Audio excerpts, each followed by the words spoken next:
do you think you try to walk me through when you like when the lights started coming on, or when you started realizing like what was your perhaps like your last moment of darkness before you realize, hey, something's gotta change. Like, so what was that transition? Like, what caused that transition? Do you think? And then what did that look like while you were trying to reach around to try to find the Yeah, solution to all of your stuff there? yeah, man. Well, like this is the meat and the potatoes of the episode, man. I always Mhm. say this like Yeah. on my show. So, like, this is where things to me, and I hope to the audience and to you, things really get interesting. I mean, they get kind of Hmm. sad, but at the same time, that sadness is like a revolution and a rebirth of the spirit, you know. So Hmm. it's ultimately good. But one of the things that sticks out in my mind was I was out on parole. I violated. I caught all that stuff. I I didn't go in. I was on the run. I was just out there in the world. I was wanted. I had warrants, and I was running around with some people who I thought were my friends, and it just was getting bad. It was getting bad where the addiction was getting bad. I was having to do more and more to sustain it, and maybe I started to realize that these people weren't really my friends. But I'll tell you when it really hit was when I woke up and there was a few of us, you know, and I go, okay, you know, no one could get anything that day. There was things were just bad, and I was had enough. And I go, I'm just gonna go turn myself in. Hmm. So I'm expecting like the people to go, no, no, no, like don't do that. Like we love you, like stay here with Hmm. us, yeah. And they're like, okay, bye. And I was like, wow, you know, like the house. I'm like looking back like a puppy dog. And then I go walking down the street, which I could still visually see the house that I left until I turned the corner. And I'm like, no, they really don't care. I just know no one's coming to get me. So I was sitting in that cell, realizing for the very first time that it was me who put myself there. And it was all my fault. And it was a revelation for me because up until that point, I've always had someone to blame. I always would say it's the world's fault. It's the cops' fault. It's so and so's fault that led me to those places and those substances that put me here. I always played the blame game. Now, when you play the blame game, you're giving your power away. You're saying my life circumstances are because of all of you and not me.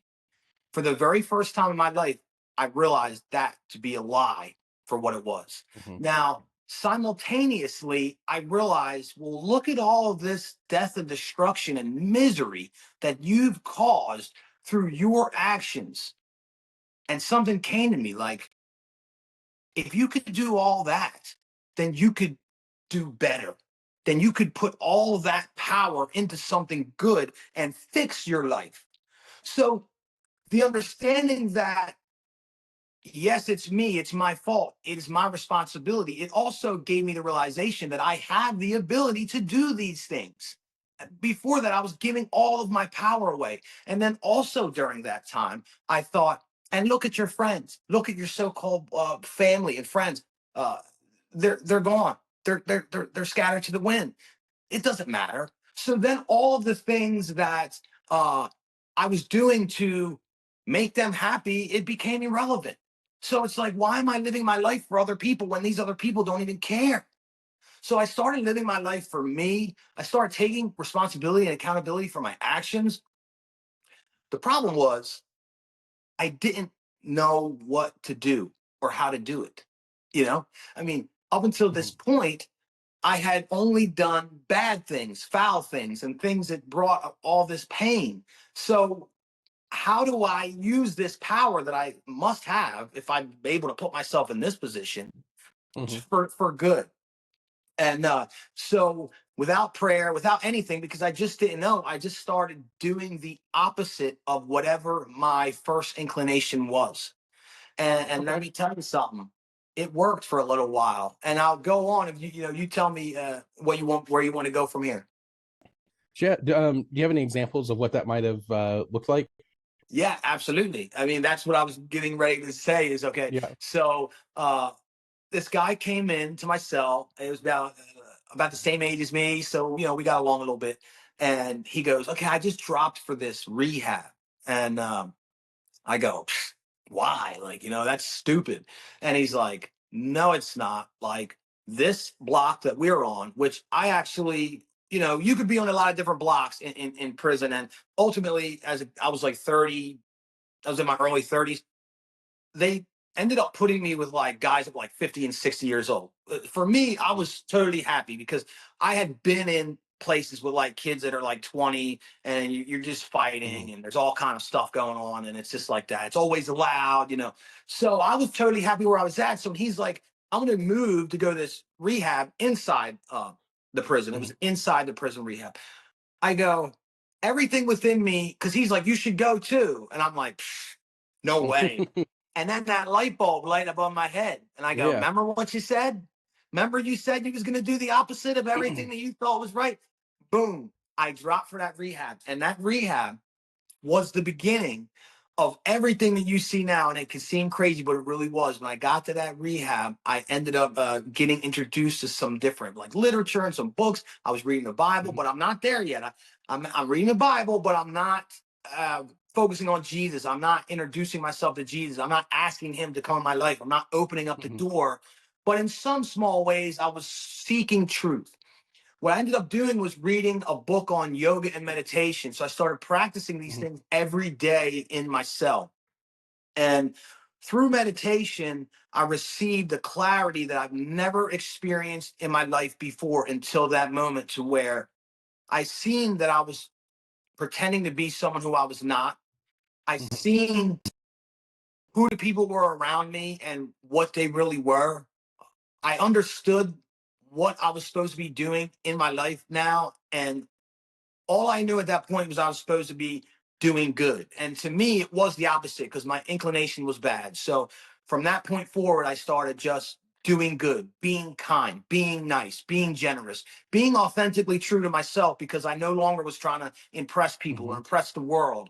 And when I started doing those things, man, wow, my life changed. And I mean dramatically, I mean rapidly. And when I got released in 2017, my life has totally exploded for the good in all ways. And yes, there's ups and downs in betweens, there's sadness, Sure. there's frustrations, there's setbacks, and all those things still happen. But primarily, if you look at my life from that point on, man, it's just been like a skyrocket. It's been absolutely Yeah. amazing. And the older I get, once again, to not be minimizing the importance of growing old or elders in your life. The older and older I get, the better and better I get. And it gives me excitement as I age, not only to like see where I can maintain myself physically or see how sharp I can maintain myself mentally, but more than that, those are things. And I do strive daily. And there's certain things that I do to maintain those, the sharpness of body and mind. But the more important thing, the real thing, the thing that matters more than anything, is growing my closeness with Christ. Because, I'm talking about on my Bible study, and I'd love to have you on, man, on a Bible Mhm. study and on a different episode. But I was Sure. saying how how do I sin less if I'm forgiven, and how do I sin less if I can just repent and I'm forgiven. It just can't be that easy. Like, I want to get better so that I can grow in my closeness with Christ. And a good friend of mine said, you got it backwards, dude. Focus on Christ and your closeness to him, and you will want to sin less and Mhm. less and less. And that was like another revelation to me, dude, because Yeah. now, and I've done better on said sins. Uh when I started changing my focus to Christ and pursuing closeness with Christ, my sin is starting to fall away. And I still battle with it daily, but it's different, man, and it's Mhm. easier. So just praise be to him.